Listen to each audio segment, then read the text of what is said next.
Welcome to the Natural Health Podcast. We bring awareness to sustainable health in the business hustle space. Natural Health Podcast is perfect for the high-performing, business-minded individuals who want to work with their biochemistry to achieve optimal health. It's Wednesday, which means it's time for this week's question. What would I do?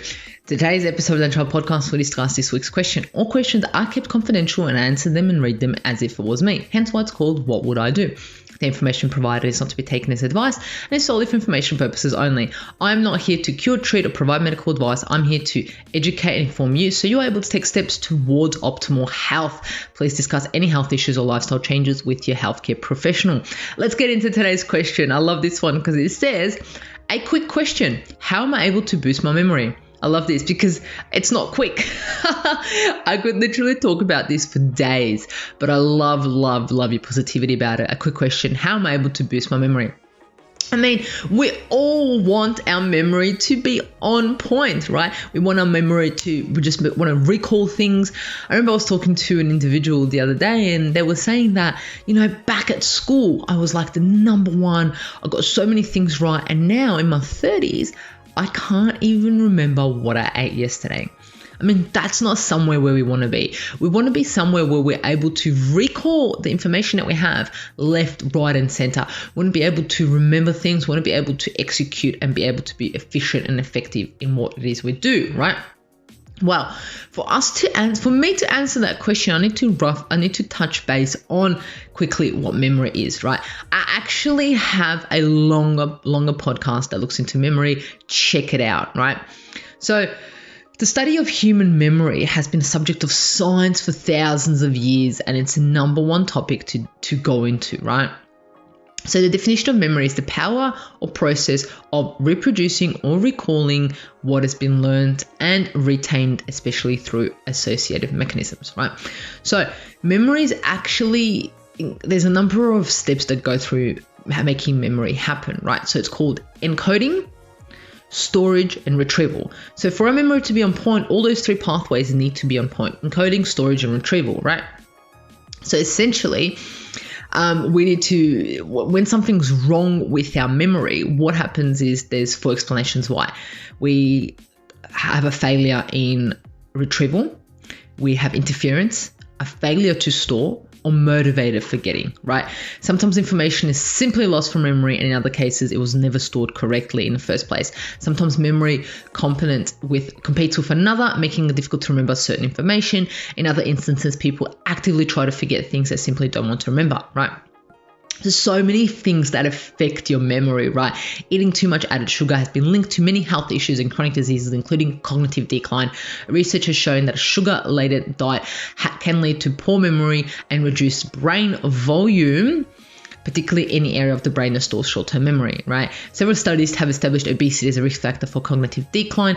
Interesting, being obese can actually cause changes to memory associated genes in the brain, negatively affecting memory. This is crazy. So if you're obese, you can actually have genes that have been activated to make you forget things, which is crazy.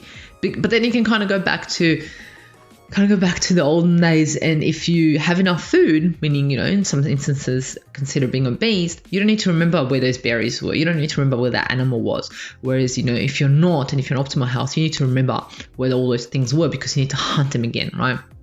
Absolutely crazy.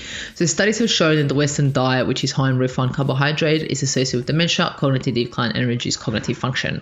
So there is a number of things there that affect your memory. So the first thing that I would do is I would ask myself am I having issues with retrieving? So finding information. Is there interference? Do I have issues with failing to store, or do I have issues with encoding, storage, or retrieval? Where am I having issues? Which pathway? Am I not storing it? Am I not encoding it correctly? Is there interference there? Am I not storing it correctly? Am I not retrieving it correctly? Where is the issue, right? This is what we need to find out first of all. And then the questions that I would ask is, when did the memory start to decline? When was this? So is your memory better in the morning or at night? When is it better, right? What changed when your memory started to decline? Did you move houses? Did you move jobs? Was there a tragic, stressful event that occurred? Do you have any neurodegenerative diseases, you yourself or in your family, right? What is your diet like? Do you have a lot of sugar? Do you have a lot of excess refined carbohydrates? Do you exercise? What do you do to relax? Are you overweight or obese? And how is your sleep? Is your sleep on point? How many hours do you sleep? How deep is it? What's the quality of it? And what do you do during the day, right?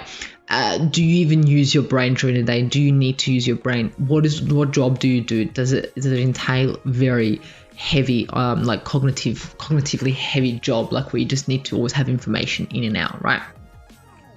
So then, Mihaela, what would you do to increase your memory, right? So to boost my memory, as the question said, what would I do to boost my memory? Oh my gosh, there's so many things that you can do to boost your memory. So let's get into it. The first thing that I would do is ensure my sleep is on point. I'm going to sleep before midnight. I'm having 7-8 hours of sleep uninterrupted. I'm waking up refreshed and I'm feeling like I actually had a good night's sleep, because during my sleep, that's when the brain resets and deals with memories and sorts out what needs to be sorted out. It's kind of like a whole filing system your brain has and goes, we don't need this, chuck that out. We need this, leave it, and so forth. Without us sleeping properly, our brain is unable to do that, right? Then I would reduce my sugar intake, because sugar, as you've seen with the studies that I've mentioned, impacts your brain quality, your memory, right? I would ensure my encoding, storage, and recall is on point. For example, when I'm encoding information, that I'm not distracted, right? So I have some issues with one thing, and it's remembering people's names. So when someone goes, hi, my name is Sally, I'm blah, blah, blah. I remember what they do, but I don't remember the name. So when someone says their name, let's say Sally, I go, in my head, I'm like, Sally, this is Sally, this is Sally, Sally's name, Sally standing in front of me, this is Sally, I've just met Sally, Sally, Sally. I make links and I'm like, Sally, Sally, Sally. And then every time I talk to her, I go, wow, that's great, Sally. Oh, that's amazing, Sally.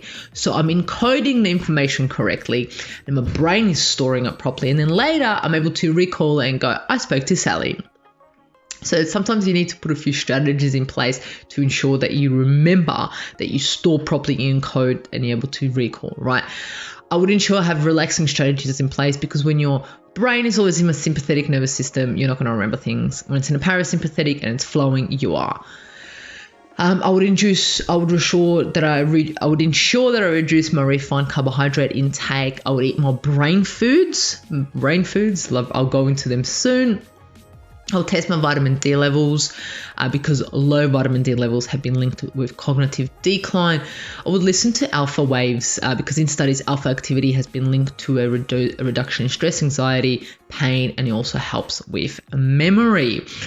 The other thing that you can do is also if you have any essential oils or a smell that you like, whenever you're having something, you smell it. I remember when I did my studies, I would have a certain essential oil for certain subjects and I would put it on my thing and I would smell it and be like, okay, I remember that. But because I studied naturopathy, the whole room smelled like essential oils. So that was a bit of an issue, because someone over there had lavender, someone over there had rosemary, someone over there had peppermint. And I'm like, oh my gosh, it's all getting mixed up. But it's a good way to remember things, right? Let's look at caffeine, right? Caffeine from sources such as coffee or green tea may be helpful for memory. Authors of a 2014 study found that consuming caffeine after a memory test boosted how well participants' brain stored memory long term, right?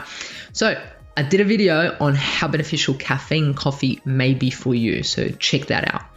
Avocados, a study published in 2012 said that they found in monosaturated fatty acids help protect nerve cells in the brain known as astrocytes, which provided support to information-carrying nerves. Blueberries contain flavonoids, which are antioxidants and anti-inflammatory properties, and they reduce damage of toxin substance-free radicals in the brain, which contributes to brain function.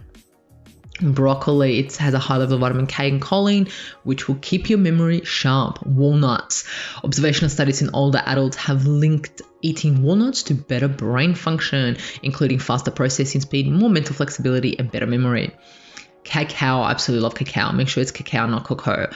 They provide numerous health benefits, nootropic benefits, including boosted cerebral blood flow, blood vessel laxity, and reduced blood pressure. Is a strong anti-inflammatory. It stimulates and releases several major neurotransmitters, resulting in improved mood while boosting learning and memory. So, and what else you can do is you can do crosswords, word recalls, Tetris, mobile. There's so many applications on your mobile phone that you can have to increase your memory training. Excellent ways. Do it in the morning, increase your memory every day if you're having issues with it, right? Another thing also, which is interesting, I don't know, I found this study, but I don't know how much I agree with it. It's chewing gum, right? So volunteers who chewed gum during an exercise focused and remembered number sequences better than non-chewing gummers. And this is kind of linked to the hypothalamus having more oxygen. So you can take that study and do breathing exercises instead of chewing, because chewing may have issues with your digestive health, may impact your digestive health, but we can have more oxygen, which means more breathing. So taking that breath in and out and allowing more oxygen to go inside your body, meaning better brain function. So there you have it. I've spoken about foods. I've spoken about what would I do. Absolutely amazing. Check out the latest videos that I've also done, which go into more detail about memory, go into more detail about coffee and so forth. Look, I hope that this sheds some light to the questions that you have asked me and anyone who's listening who may have a similar question. If you have any questions, please remember to contact me at mihaela.raguz on Instagram and I'll be able to assist you. Remember, you are not alone in this journey to optimal health. I'm here to assist you and make your journey a pleasant one. Until next Wednesday, love you.